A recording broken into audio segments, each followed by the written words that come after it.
સંત શ્રી શ્યામબાપુના આશીર્વચનમાંથી વિષય હું આત્મા અને ઉત્પત્તિ, પ્રકરણ હું કોણ છું તેમાં વિભાગ હું કોણ છું નો સારાંશ, ભાગ 82।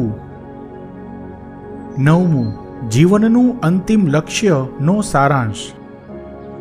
જીવનમાં તો અનેક લક્ષ્ય હોઈ શકે, પરંતુ જીવનનું અંતિમ લક્ષ્ય શું હોય છે? આ ભૌતિક દુનિયામાં તમે શા માટે છો? આવા પ્રશ્નો તમને ઉદ્દેશીને તમારા અંતર્મનને જગાવવા માટે, સભાન કરવા માટે કર્યા છે। અસ્તિત્વ સાથે જોડાયેલા આવા બુનિયાદી પ્રશ્નોના જવાબો આસાન નથી હોતા। જ્યાં સુધી હુંની ઓળખ ન થાય ત્યાં સુધી જીવનના અંતિમ લક્ષ્યને જાણી ન શકો। લક્ષ્ય, ઉદ્દેશ્ય, ધ્યેય, ગોલ, એઇમ, ઈરાદો, મકસદ, કારણ, અર્થ વગેરે શબ્દો પ્રશ્નાર્થ રૂપે જ્યારે જીવન વિશે વપરાય છે ત્યારે ભલભલા પ્રોફેસરોને, વિચારકોને, ફિલોસોફરોને પણ મૂંઝવી દે છે। પરંતુ સામાન્ય માણસો આવા પ્રશ્નોના ફટાફટ જવાબો આપી દે છે। જીવનના દરેક તબક્કે પહોંચેલા માણસે આ વિચારવા જેવી વાત છે। ખાસ કરીને 55-60ની ઉંમર વટાવી ગયા હોય પછી દરેક માણસે ખાસ વિચારવું જોઈએ। જો તમે અમર રહેવાના હો તો વાત અલગ છે। ભૌતિક જિંદગી જ્ઞાનની પ્રક્રિયા કરવા માટે હોય છે અને મૃત્યુ રૂપાંતરણ પામવા માટે હોય છે। જિંદગીનું તો મહત્વ છે જ, પરંતુ 60ની ઉંમર પછી મૃત્યુ માટે પણ તૈયારી કરવી જ પડે, તો જ ભૌતિક જીવનચક્ર સંતુલિત રહે। મૃત્યુનો ભય તમને મૃત્યુ તરફ ખેંચી જશે અને નિર્ભયતા હશે તો તમે આનંદથી જીવન જીવી શકશો। લક્ષ્ય, ધ્યેય, ઉદ્દેશ્ય, મકસદ, અર્થ વગેરે હંમેશા ભૌતિક જિંદગી માટેના હોય છે, આત્માની જિંદગી માટેના નથી હોતા। ભૌતિક જિંદગીમાં લક્ષ્ય, ઉદ્દેશ્ય, મકસદ હોય છે, જિંદગી માટે નથી હોતા। તે બધા વિશે સમજાવ્યું। ફક્ત વિચારો જ કરવાથી માણસ અંદરના ચૈતન્યની અનુભૂતિથી વંચિત રહી જાય છે। 60ની ઉંમર નજદીક આવતી જાય તેમ સાંસારિક બાબતોથી માનસિક જગતને હળવું કરતા જવું પડે। તે નિવૃત્તિનું ઉદાહરણ આપી સમજાવ્યું। જો ગડપણમાં ખોટા કર્મો થાય અથવા જિંદગી જીવવાના જ કર્મો કરતા રહો તો આવતા જન્મમાં કર્મોનો ભાર બહુ વધી જાય, કારણ કે ગડપણમાં કરેલા કર્મો ભોગવવા જેટલી જિંદગી બચતી નથી। આ વાત ઉદાહરણ આપી સમજાવી। પોતાની જાતને હોશિયાર, બુદ્ધિમાન માનતો માણસ કેટલો ખોટનો ધંધો કરે છે તે નથી સમજતો, તે વિશે આવ્યું। જીવનના અંતિમ લક્ષ્યના બધા પ્રશ્નોના જવાબો તુરંત મળી ગયા હોય તો ચેતી જજો, તે જવાબો ખોટા હશે। તેના 2 કારણો આપ્યા। કારણ 1, માણસને પોતાની સમજ બહારની ચીજની અનુભૂતિ ન થઈ શકે। જેનું જ્ઞાન નથી તેની અનુભૂતિ નથી। જે માણસોમાં જ્ઞાન નથી તે ચમત્કારમાં વિશ્વાસ કરે છે। કારણ 2, માણસની પોતાની જે કક્ષા હોય તેનાથી ઉપરની કક્ષાની અનુભૂતિ ન કરી શકે, તેથી માણસ જે કક્ષાનો હોય તેને જ જીવનનું લક્ષ્ય માની બેસે છે। માણસ પોતે જેવો છે તેવો તેનો સંસાર હોય છે, તેની કક્ષા પ્રમાણે તેનો સંસાર રચાતો હોય છે, તે પ્રમાણે લક્ષ્ય રાખતો હોય છે। 1 થી 4 સુધીની કક્ષાના માણસોના અલગ અલગ લક્ષ્ય હોય છે। તે 4 કક્ષાના માણસોના કેવા લક્ષ્ય હોઈ શકે તે આવ્યું। 1 થી 4 કક્ષા સુધીના લોકોમાં પોતાની વર્તમાન જિંદગીથી વધારે જન્મોની અનુભૂતિ હોતી નથી। ભૌતિકવાદી વિચારધારામાં તો આવતા જન્મને કોઈ માનતું પણ નથી અને કોઈને તેની પરવા પણ હોતી નથી। માણસો ભૌતિક જિંદગીના અંત વિશે વિચારતા પણ ડરતા હોય છે, તો અંતિમ લક્ષ્ય વિશે ક્યાંથી તૈયારી કરી શકે? જ્યાં સુધી માણસ અંતઃકરણ સાથે સંવાદો સાધી નથી શકતો ત્યાં સુધી માણસ આનંદ માટે બાહ્ય અવલંબનોથી મુક્ત નથી થઈ શકતો, એકાંતનો આનંદ નથી માણી શકતો। જો તમે સમૂહમાં સત્સંગ કરી આનંદ અનુભવો છો, પરંતુ જ્યારે એકલા હો ત્યારે એકલતા સાલતી હોય, તો સમજવું કે તે સત્સંગ નથી, ફક્ત વૈખરી વાણીનું આદાન પ્રદાન છે, વાણી વિલાસ છે. જે માણસો સત્યને પામ્યા નથી તે સંસારને જ મહત્વ આપે અને સંસારમાંથી જ સત્ય શોધે.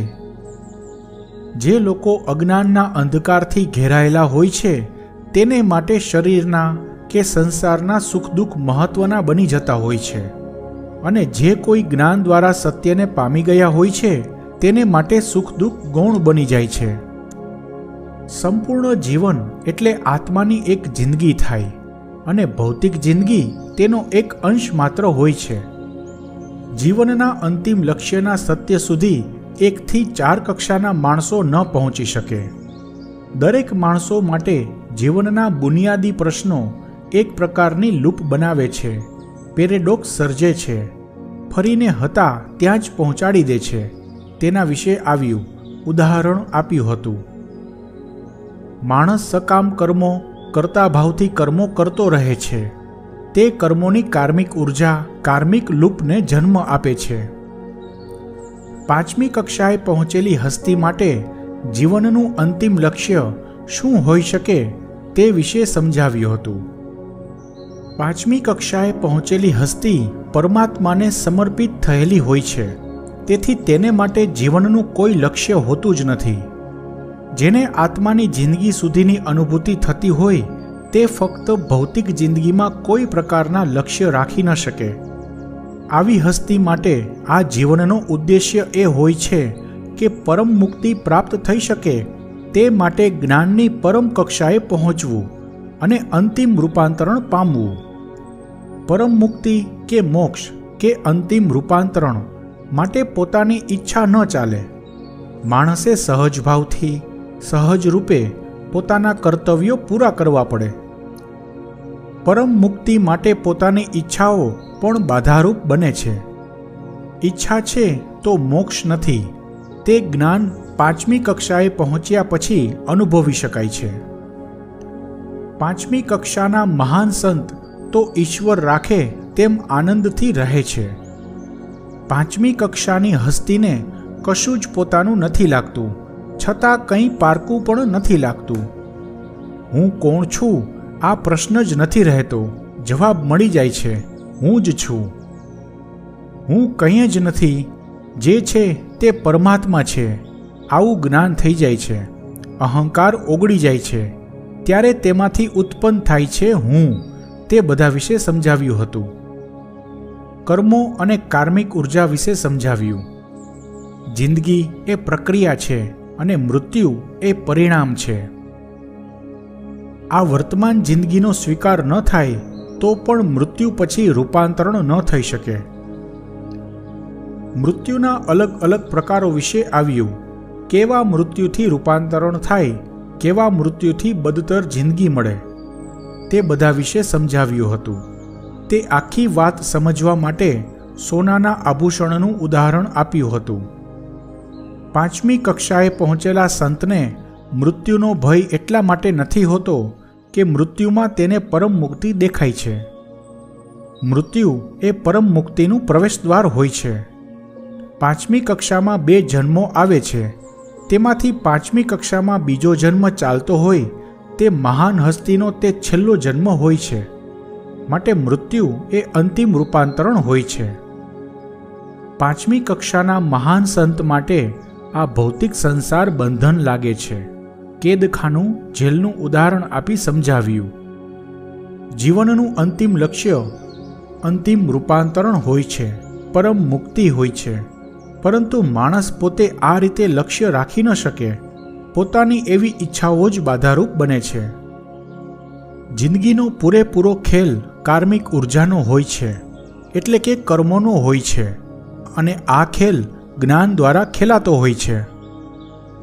જીવનના અંતિમ લક્ષ્ય વિશે જે કર્મ ભાગ્યની સાચી પદ્ધતિ છે, આધ્યાત્મિક પદ્ધતિ છે, તે દ્રષ્ટિકોણથી સમજ્યા. પછી અલગ દ્રષ્ટિકોણથી વાત થઈ. બદલાતા સમયમાં આધુનિક સભ્યતામાં દુનિયાદારીની દ્રષ્ટિએ જીવનના અંતિમ લક્ષ્ય વિશે હું આત્મા છું એવી અનુભૂતિ થાય કે નહીં તેના વિશે સમજાવ્યું હતું. દુનિયાદારીની થોડી વરવી વાતો થઈ. સંસાર જેટલો ઝડપથી ભૌતિકવાદ તરફ આગળ વધતો જાય છે તેટલું જ ઝડપથી જીવનમાંથી આધ્યાત્મ તત્વ ઘટતું જાય છે. એવું શા માટે થતું હશે તેના કારણો આપી સમજાવ્યું. જિંદગીનો ખેલ કાર્મિક ઉર્જાનો હોય છે અને આ ખેલ જ્ઞાન દ્વારા ખેલાતો હોય છે. પરંતુ જિંદગીનો આ ખેલ જ્યારે માણસ બુદ્ધિથી ખેલવા લાગે છે ત્યારે માણસ જીવન જીવવાનું ચૂકી જાય છે. કારણ કે બુદ્ધિનું ઊંડાણ આધ્યાત્મ સુધી નથી હોતું. તે વિશે સમજાવ્યું. દુનિયાના અત્યાર સુધીના ઇતિહાસમાં સૌથી વધારે ઝડપથી પ્રગતિ 21મી સદીની શરૂઆતથી થઈ રહી છે. જેમ જેમ નોલેજ વધે, ઇન્ફોર્મેશન વધે, તેમ તેમ માણસની બુદ્ધિ પણ વધતી જાય અને માનવ સભ્યતાનો પણ વિકાસ થતો જાય. પરંતુ આ વિકાસ દર બહુ ઝડપથી વધતો જાય તો માનવ સભ્યતા માટે ચિંતાનો વિષય બને છે. કારણ એક, આ વિકાસ ફક્ત બૌદ્ધિક વિકાસ થાય છે, જ્ઞાનનો વિકાસ નથી થતો. કારણ બીજું, દરેક માણસનો બૌદ્ધિક વિકાસ વ્યક્તિગત હોય છે. બધા જ માણસોની બુદ્ધિનો વિકાસ થાય નહીં. કારણ 3, જ્યારે ભયંકર ઝડપે વિકાસ ગતિ પકડે છે ત્યારે જૂની પેઢી અને નવી પેઢી વચ્ચે પણ સંતુલન જળવાતું નથી. જનરેશન ગેપ વધે છે. તેથી કુટુંબ પ્રથા, પરિવારની પરંપરા જળવાતી નથી. માણસ પોતાના સમાજ પ્રત્યેનું ગૌરવ ગુમાવી દે છે. પોતાના કુટુંબ, પરિવાર પ્રત્યેની ગરિમા ગુમાવી દે છે. આજના યુવાનને તેના પિતા પાસેથી કશું શીખવાનું હોતું નથી. જ્યારે ગ્રેજ્યુએશન પૂરું થઈ જાય, સારી જોબ મળી જાય, પછી તે યુવાનને પિતાની જરૂર રહેતી નથી. અને જ્યારે મનગમતું પાત્ર મળી જાય, તેની સાથે લગ્ન થઈ જાય, પછી માતાની જરૂર પણ રહેતી નથી. તે બધા વિશે ઉદાહરણો આપી સમજાવ્યું હતું. ટેકનોલોજી યુગમાં ધસમસતા બૌદ્ધિક વિકાસમાં નવી પેઢીના બહુ થોડા માણસો જ જોડાઈ શકે છે અને જૂની પેઢીના લોકો તેમાં પાછળ રહી જાય છે. પહેલા વિકાસ દર અત્યારે છે એટલો ઝડપી ન હતો, તેથી અત્યારે છે તેવી સમસ્યા ન હતી. ઝડપી વિકાસ દરના કારણે બુદ્ધિશાળી માણસો વધારે બુદ્ધિશાળી બનતા જાય છે અને બૌદ્ધિક નબળા માણસો વધારે પછાત થતા જાય છે. ધીમે ધીમે આ તફાવત એટલો વધી જાય કે અંતે દુનિયામાં આંગળીને વેઢે ગણાય તેટલા લોકોના હાથમાં વિકાસનો દોર ચાલ્યો જાય છે. બૌદ્ધિક વિકાસ થાય, પરંતુ આત્મજ્ઞાનમાં ખાસ વધારો નથી થતો. તે બધા વિશે આવ્યું. છેલ્લા 50-60 વર્ષ થયા કોઈ મૂળભૂત આવિષ્કાર નથી થયો, કારણ કે જ્ઞાનમાં વધારો નથી થતો. સંશોધનો બહુ થયા, જરૂરી નાની મોટી શોધો પણ થઈ, પરંતુ વિશેષ કશું નહીં. નવા આવિષ્કારો નથી થતા. તે સાબિત કરે છે કે માણસમાં બૌદ્ધિક વિકાસ થાય છે, પરંતુ આત્મજ્ઞાનમાં કોઈ વધારો નથી થતો. 100 વર્ષ પહેલાં જ્યારે આધુનિક ઉપકરણો ન હતા ત્યારે વૈજ્ઞાનિકોએ બુનિયાદી આવિષ્કારો કરેલા. ઇલેક્ટ્રિસિટીની શોધ પણ પહેલાં થયેલી. તેમાંથી ઇલેક્ટ્રોનિક્સની શોધ થઈ. ઇલેક્ટ્રોનિક્સમાં જબરદસ્ત સંશોધનો થયા, ઝંઝાવાતી શોધો થઈ અને ટેકનોલોજીના વિકાસની આંધી આવી. આ આંધીમાં અંતરથી આવતું આત્મજ્ઞાન ઉડી ગયું. હવે વિવેક બુદ્ધિ વાપર્યા વગર ઇલેક્ટ્રોનિક્સનો અને ટેકનોલોજીનો ખતરનાક ઝડપે વિકાસ કર્યા કરે છે અને બેફામ ખતરનાક ઉપયોગ પણ કર્યા કરે છે. ટેકનોલોજીનો આ રીતે ઉપયોગ કરવાથી ભવિષ્ય પર સંકટ તોળાઈ રહ્યું છે. સાયન્સ અને ટેકનોલોજી સંપૂર્ણપણે ભૌતિક હોય છે અને આધ્યાત્મ અલૌકિક હોય છે, પારલૌકિક હોય છે. બંને સામસામા અંતિમો હોય છે. વચ્ચે સંપૂર્ણ સંસાર સમાયેલો હોય છે. વૈજ્ઞાનિકો વિજ્ઞાનના નિયમો, સિદ્ધાંતો શોધીને દુનિયાને, બ્રહ્માંડને સમજવાની કોશિશ કરે છે. સર્જનહારના આ સર્જનને સમજવાની કોશિશ કરે છે. જો વૈજ્ઞાનિકો જરાક નજર બીજી રીતે દોડાવે તો દુનિયાના સર્જનહારને પણ પામી શકે. નજરભરનો ભેદ છે દ્રષ્ટિભેદ છે. દ્રષ્ટિ ઉઠે છે તો સૃષ્ટિનું સર્જન દેખાય છે. મસ્તક ઝૂકે છે તો તે સર્જનહાર દેખાય છે. અદ્યતન ટેકનોલોજીએ આત્મજ્ઞાનને ગુંગળાવી નાખ્યું છે. આત્મજ્ઞાનની વર્ષા અટકી ગઈ. તેનું મુખ્ય કારણ ઇલેક્ટ્રોનિક ક્ષેત્રે થયેલી જબરદસ્ત ક્રાંતિ. તેને કારણે માણસ પોતાની અંદર રહેલા જ્ઞાનનો ઉપયોગ કરતો બંધ થઈ ગયો. જ્ઞાન તો નહીં, પણ જે વિચારવાનું કામ હતું તે કામ પણ કોમ્પ્યુટરોએ સંભાળી લીધું. હું છૂટે તો તું દિસે, તારી શોધમાં હું જ નડું. ઈચ્છે તે ન મળે અને અનિચ્છાનું થાય. સુખ દુઃખનો આ ભેદ ન જાણું. અર્થાત માણસ પોતે જ પોતાને નડતો હોય છે. આવું ભૌતિક સંસારમાં પણ બનતું હોય છે અને આધ્યાત્મમાં પણ બનતું હોય છે. માણસ ખાધે પીધે સુખી હોય છે, પરંતુ વધુની લાલચમાં હવાઈ જંપ લગાવે, ગજા બહારની કે ગજવા બહારની લોન લઈ લે અને જે હોય તે પણ ગુમાવે. અજ્ઞાની માણસ ઈચ્છાઓ તો મોટી મોટી રાખતો હોય છે, પરંતુ ન ધારેલું બની જતું હોય છે. ભૌતિક સંસારમાં માણસને પોતાના અતૃપ્ત વિચારો અવરોધ ઊભો કરતા હોય છે અને આધ્યાત્મમાં તો આવું જ હોય છે. માણસ પોતે જ પોતાની વચ્ચે આવતો હોય છે. અહીં પોતે એટલે પોતાનો અહંકાર, પહેલા પ્રકારનો અહંકાર, હું હોવાપણું, હું પદ. જે માણસ એમ કહે છે કે મારે મુક્તિ જોઈએ છે, તેને જ મુક્તિ મળતી નથી, કારણ કે તે પોતાની ઈચ્છાઓથી મુક્ત નથી થઈ શક્યો. તેથી જ તો પરમ મુક્તિ માટે પોતાની ઈચ્છાઓ પણ બાધારૂપ બને છે. જ્યારે હું પોતાના અસ્તિત્વ સાથે જોડાયેલો અહંકાર હટી જાય છે, ત્યારે અંતિમ રૂપાંતરણ શક્ય બને છે. પરમ મુક્તિની પ્રાપ્તિ શક્ય બને છે. જ્યારે અંતરમાં જ્ઞાનરૂપી પ્રકાશ પથરાય છે, ત્યારે અહંકાર રૂપી અંધકાર દૂર થઈ જાય છે.